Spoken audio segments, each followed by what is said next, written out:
You have reached review time with Imperial, and today's review will be House of the Dragon, Season 1, Episode 4. Let's get into it.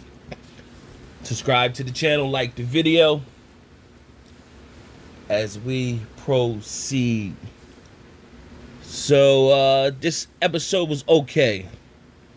Not a lot going on, but it did push the story forward. So, it started off with Prince Daemon returning to King's Landing. You know, after last episode, we did see Prince Daemon kill the crab feeder, and now he's showing back up. Basically, he showed back up with a crown. Basically, saying he was the crown that Lord Corlys made him the king of that area. So now he's greeting everybody. Rhaenyra has been having, quote unquote, lack of a better word, ceremonies for different kings courting her, or not different kings. I said different king, different houses within the realm, like a person from that realm courting her. So it was either old men. One of them was a young kid. Now this young kid, he was ready though. He was on for a long go. So when the gentleman that was making fun that he was a little kid courting her, he was ready to fight, and then one of them charged him, and he stabbed him with his sword. So I'm pretty sure this kid, when the time jump, he's gonna become the time jump, and he become older, he's gonna be an important factor. So nevertheless, Rhaenyra walked off. So when she seen her uncle, he seen her. They had this little freaky look going on between the two. So if you pay attention to the Targaryens, you know they do a lot of incest. So what we got to see in the original series Game of Thrones, we were built up for a long time with Daenerys. And so most one of the people seeing her become an underdog to be on top and was rooting for her. So then Jon Snow already had his fan base. So then when we started to see that they were eventually going to connect, the fan base was rooting for Jon Snow and Daenerys to get together. But then we find out that really Jon Snow is a Targaryen, and that's really his aunt. But Daenerys knew that and didn't blink an eye, and she didn't care because she come from a lineage of they always did that. So now we see this back in the day. We seeing Prince Daemon looking at his niece the same way. So when Rhaenyra come back to her room that night, and Sir Cole sits out front of her room, there was a bag left with her there in her room with clothes, and it had a map in her room.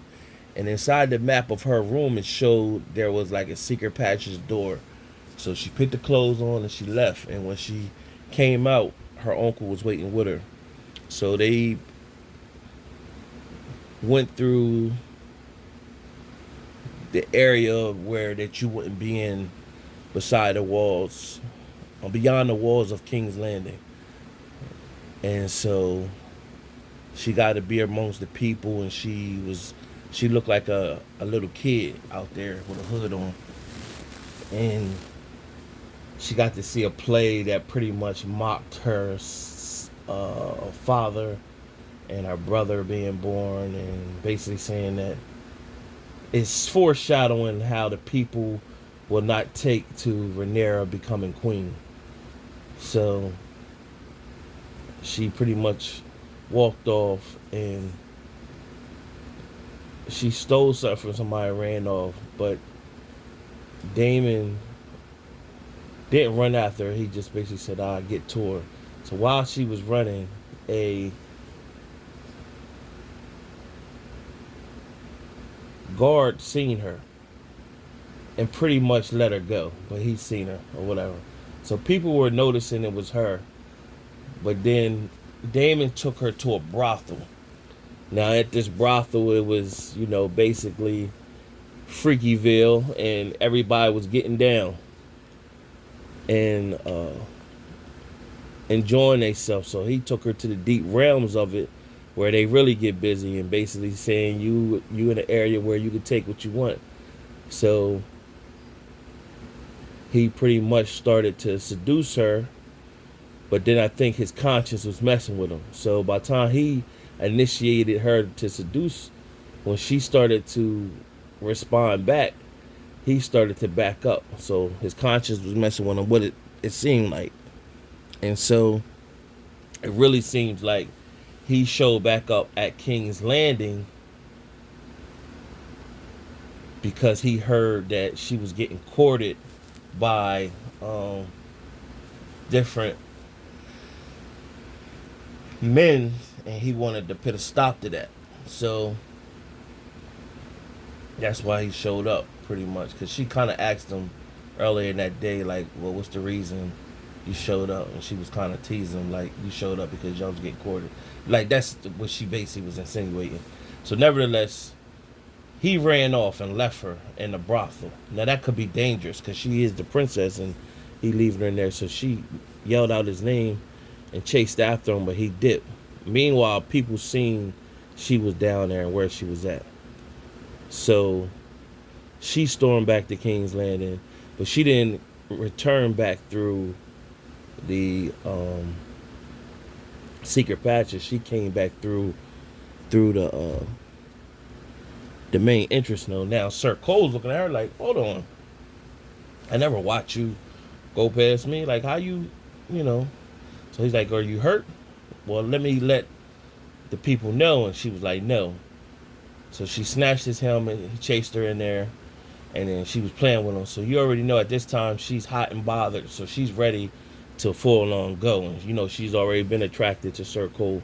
So she persuaded, seduced him enough to make him take his gear off.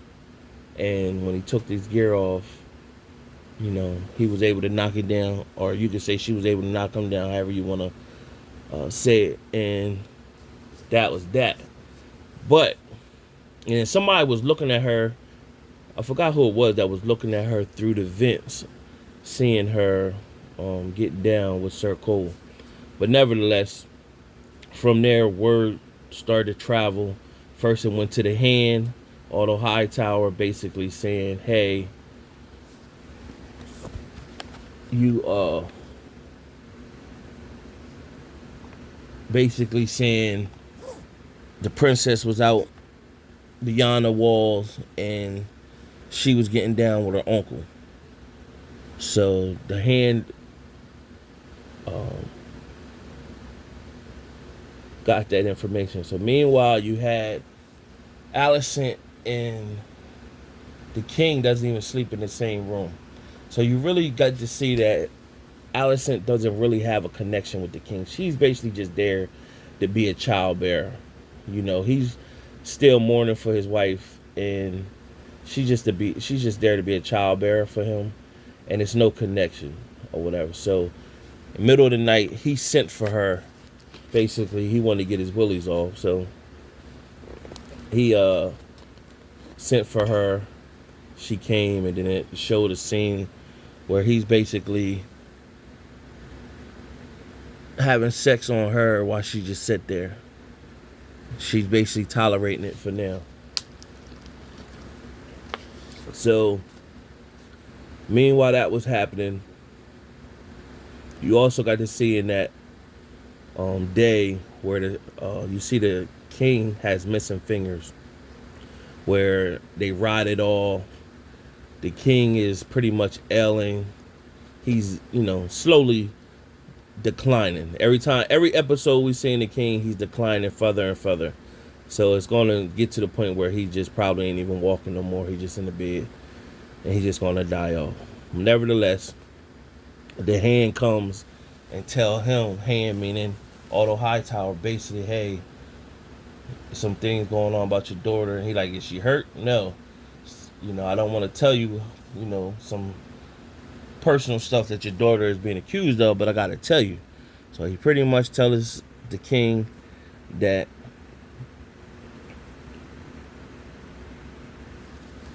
like, hey, your daughter was caught beyond the walls in a brothel house with her uncle.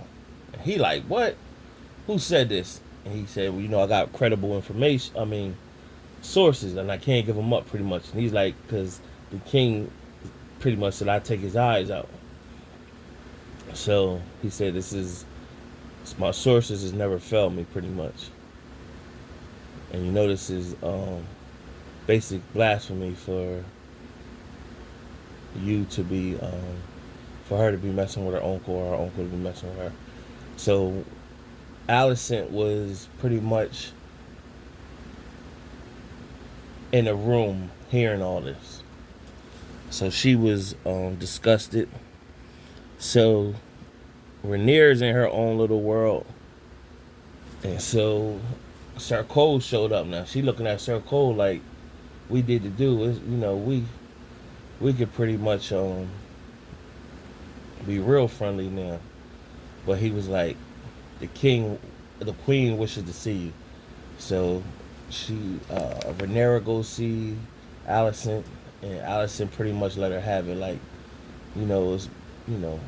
it's bad that you was out beyond the walls, but you was out getting busy with your uncle. Like, and so Rhaenyra was pretty much denying everything about the part of her doing whatever with her uncle. She just basically said she was out with him. He kept drinking. He was her basically chaperone through all that. And she was drinking, and she probably had a little bit too much. But she never did anything with him or whatever. Now, technically she didn't. She pretty much said she swore on her mother that she wouldn't do anything like that, and it's treason to not listen to the queen. So it went from there, and Alicent kind of believed her, but not really in the same, because she know how the Targaryens get down. So the next up the back was the king went and approached Daemon. Now they found Daemon. He was somewhere drunk, and they dragged him in the king's land and threw him. He pretty much threw him on the floor. King came in. He's drunk, and he pretty much asked, like, "Yo, why would you do that with my niece? You know what consequences come with that? How the realm will look at us." And so Daemon pretty much was like, "Listen, she's of age. She basically, at this moment, I think she's like 18. She's of age, and she's at the age where she want to do some things. Then she better do it with me than with some random person or whatever." And so, of course, the king ain't take that lightly. So he kicked Daemon when he did that. And so from there, after he kicked him, he was pretty much, well, listen, let me take Rhaenyra. I'll wed her, and then we'll bring this Targaryen back to stronghold. So he pretty much, the king is like, the heck you mean? Like, you already married? He like, well, Aegon the Conqueror had 2 wives. Now, if you know the story about Aegon the Conqueror, what I do believe, he had 2 wives, and they were both his like sisters, I believe, something like that. I think they were both his sisters. So, the Targaryens, they get down for their crown, incest, all that. So the king pretty much told him like, you're no Aegon, so you're no conqueror. So basically told him, get back to your land where you from and never come back. So Daemon pretty much was like, he agreed. Like, sure, your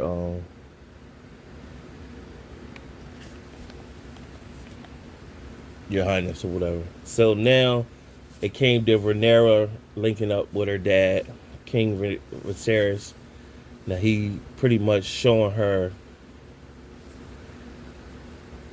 the responsibility she has being the princess and plus her being heir to the throne. Like, you can't throw that all away for your pleasures.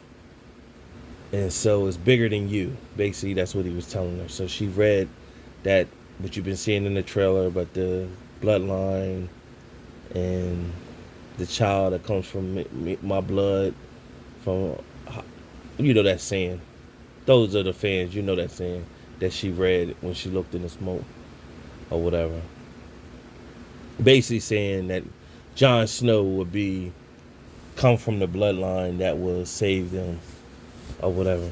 We all know that Arya ended up being the one who killed the Night King, but it was Jon Snow's like bravado and energy that brought a lot of people together that believed in him, that brought a lot of the houses together to stand and fight the long night or whatever.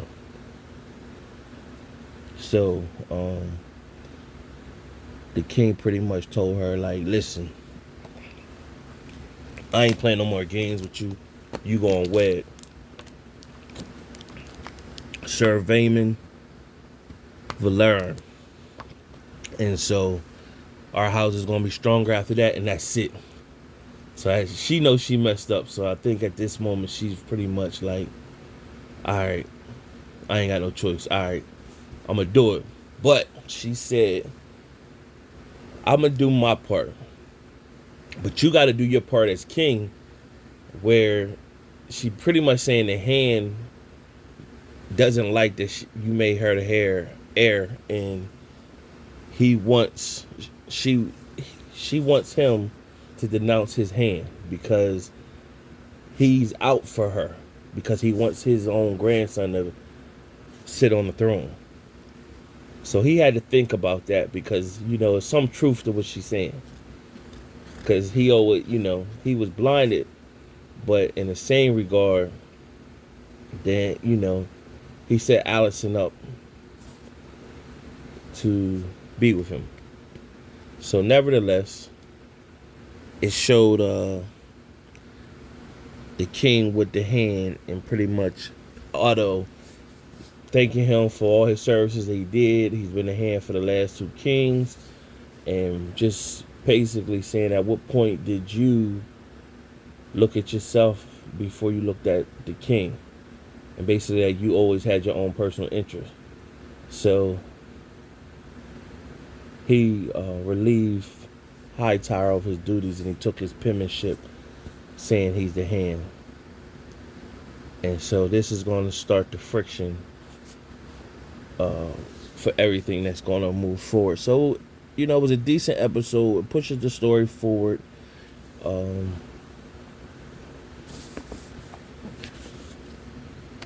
Rhaenyra will be joining the fight. Joining to marry Sir Daemon